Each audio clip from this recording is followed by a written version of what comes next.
Hey guys, Midget here. I'm going to be doing a review on VFC's new VR16 gearboxes. They're the VFC 2015 gearboxes, and 2016 is now, and I'm pretty sure they're making them still like they did their old gearboxes for a while. Now, the quick way you can tell the difference between the two is the piston. The piston on the new ones are red. I just opened this gun up. I have to make a video with my Contour, which some of you guys might like. For me, it's annoying because it takes a long time for me to upload the video, rather than my phone, because my phone will not record more than 5 minutes of video. It is ridiculous. iPhones are garbage. So I'm doing on my Contour. As soon as I opened this up, the tappet plate literally broke. No joke. Now, VFC is known for their crappy tappet plates. They're clear plastic tappet plates. This is their new stuff, and it snapped already. And this thing has had about 1,000 rounds put through it. And it's not been pre-cocked either. This gun does not pre-cock with a 7.4. So that is garbage. As soon as I open the gun up. Now, I just tested and it fed. So when I opened the gearbox up, the spring, the piston released, and that must have broken it. I've never had that happen. So the tappet plate is red, plastic, and apparently cheap because it snapped right there. So I have a black one that I'm going to toss in there and see how that works. My dad's only running a 7.4, so it's like 18 rounds a second maybe. So, you know, and it's got a sector chip, so it'll feed. And it fed great with an 11-1 with, I did test with an 11-1 a little bit, and that must have broken it, I guess. Don't know. That's waste, though. So, that's not very good. Let's move along the cylinder set. There is an O-ring nozzle. Good job. VFC has done that for a while. I have one of these in my ICS M4s. Compression is solid. Very solid. Normally, my VFC that I had back a while ago did not get that good of compression. It's got a plastic cylinder head. Standard VFC cylinder. I've seen these in my VFC. Metal VFC piston head. It looks a little different than the old ones. I'm going to have to say it's different than the old ones just by looking at it real quick. I have one of the old ones over there, so. Piston has 6 metal teeth. 7 metal teeth. So you could short stroke by 7 teeth if you wanted to. So I have to short stroke this because it's shooting too hot. 390 with .2s. Not CQB legal. Now, the field that I go to, they don't chrono. They're horrible with rules. In fact, probably 20% of the people there shoot hot. That's why there's blood there, bloodshot there, one right there. That's because people are shooting too hot. And that field just does not care. And my gas blowback PDW on a full magazine of gas gets 360, 370 on a full mag of gas. And I chrono whenever I go there. So I actually listen to the rules, and their FPS limit's 380. So I'm under that. And halfway through my mag, I'm like 340s.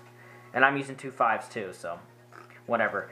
So good piston, looks like. Now, it was hitting the back of the gearbox shell. So VFC, I don't know what you're doing, but there is pieces of plastic all in this gun because it keeps hitting the back of the receiver and tearing it up. So I'm not sure if this was molded too long or what. But I've had that issue with my brother's gun here.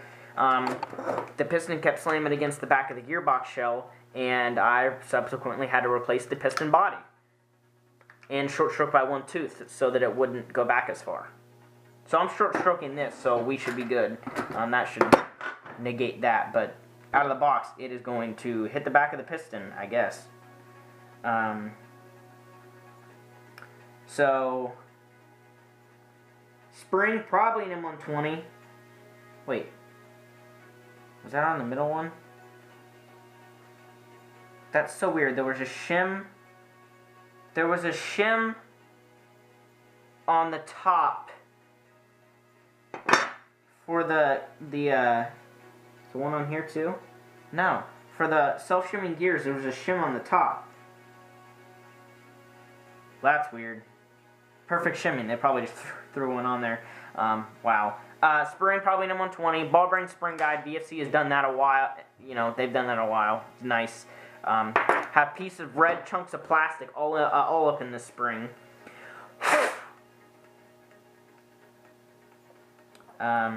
So fairly good spring. Great spring guide. Ball bearing's always good out of the box. So new tappet. This one's old too, so I hope this one works. And it's not going to even fit around the nozzle, is it?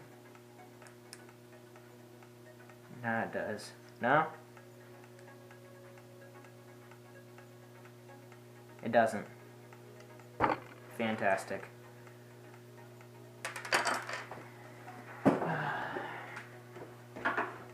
I'll be back.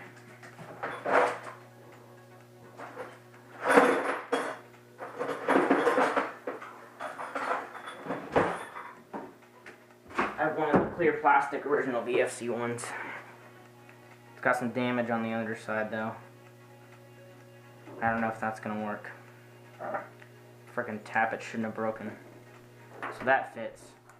I'll have to see if the piston pulls that back fine.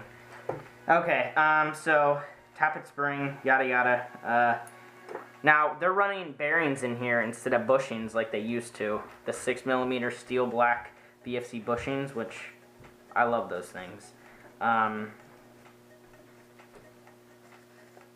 Grease is okay, but pieces of plastic all up in this.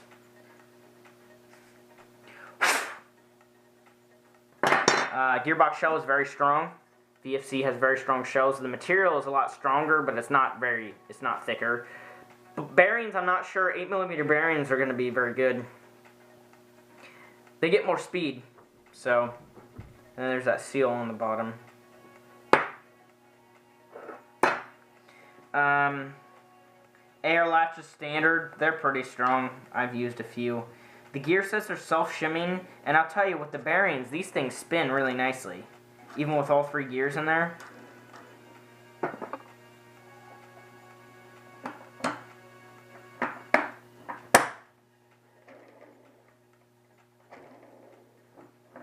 Shimming seems to be pretty dang good.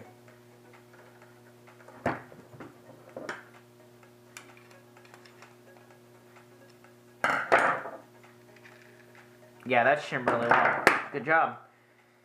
VFC shims. They're self-shimming gears, but there's still shims in there. So again, I'm short stroking. These look like the 18:1 gears. VFC makes 16:1 and 18:1 gears. I think these are the 18:1 versions. It's hard to tell. That one's really smooth. So I'm going to go ahead. Grease-wise, it's splattered on the top. There's some on the top of the spur gear here, just in case the sector was rubbing.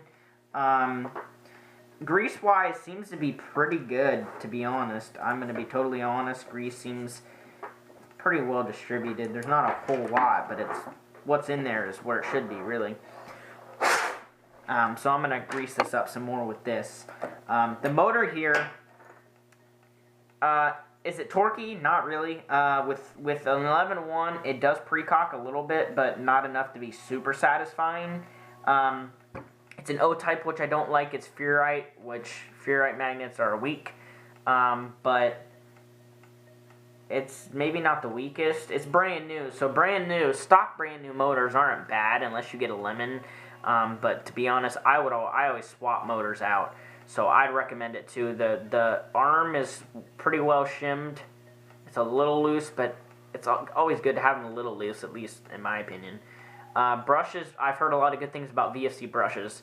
The motor seems solid, like there's no movement, and it performs pretty well. It gets like 25 rounds a second, I think it was, the Chrono gave me with an 11.1, which is pretty good. And the trigger response, like I said, is pretty good. It does precock a little bit, but I would recommend like ZCI High Torque. If you're going to use an 11.1, ZCI High Torque will give you like really good trigger response. And the rate of fire will probably be 20 maybe. Or you could get a ZCI Balance, but ZCI Balance is going to get more speed than this, but more trigger response. So with the ZCI High Torque, you're going to get lower speed and a lot higher trigger response. So, for the most part, I'm kind of generalizing, but because it depends on what internals you have and stuff, but with stock, you know. Trigger contacts. Trigger contacts are fairly good. Is there any charring? It looks like there's a little bit on the top because it's just rubbing. It doesn't look like arcing, charring, whatever you want to say. It doesn't look like it's arcing, it's just rubbing, and it's just kind of taking the smooth finish off. So contacts seem good. Trigger breaks nicely. The cutoff lever works. The cutoff is totally fine. Never have had any cutoff issues in this. The wiring is super thin, which is nice. I like thin wiring. I'm glad they got rid of the fuse. The fuse is gone, but they do use the bullet connectors here, which is still crap. I wish VFC's got to get with the program and put a MOSFET in here, but a lot of times companies will make MOSFETs proprietary, like the Aries one. The G&G is now out, and those are not as proprietary as standard ones. So VFC, if you make a ECU MOSFET, or even a standard MOSFET would be fine, like the Crytacs. But the Crytacs, they look proprietary. I think people can modify them to be in, or not really modify them, but because they screw in the back of the Crytek gearbox, but you could put that in a standard gun and have it like in the stock or something, I think.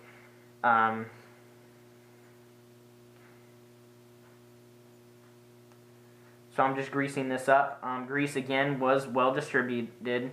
Not sure why that shim was on there. That was super weird. So I give this gearbox a 7 out of 10, and the reason why I'm giving that is because VFC gearbox shells are super strong. The motor seems to be pretty good, actually. Even if it's not a neomagnet motor, it actually is pretty dang good. The pistons are new, so that's a plus. Ball bearing spring guides out of the box are always fantastic, so good job VFC for doing that. But if I could tell VFC to do one thing, I'd say copy G&G's electronic MOSFET. Put one of those in here. Keep your 16-to-1s. Don't do 18-to-1s anymore. Do 16-to-1s. Change back to the bushings and do 16-to-1s. And put neomagnets in your motor. And you will be one of the best companies out there. Out of the box. Probably the best, arguably, if you have an ECU, metal rack piston, a neomagnet motor, 16-to-1 gears, ball bearing spring guide. That's like a Lonex gearbox right there. So I don't think I'm missing anything. Still got the Tamiya connector back here. I got to get to work on this. I got to figure out the tappet, and then I got to short stroke it and get it back together. So, and also swap out the barrel on the outside. So if you have any questions, comment below. Thanks for watching. See you guys later.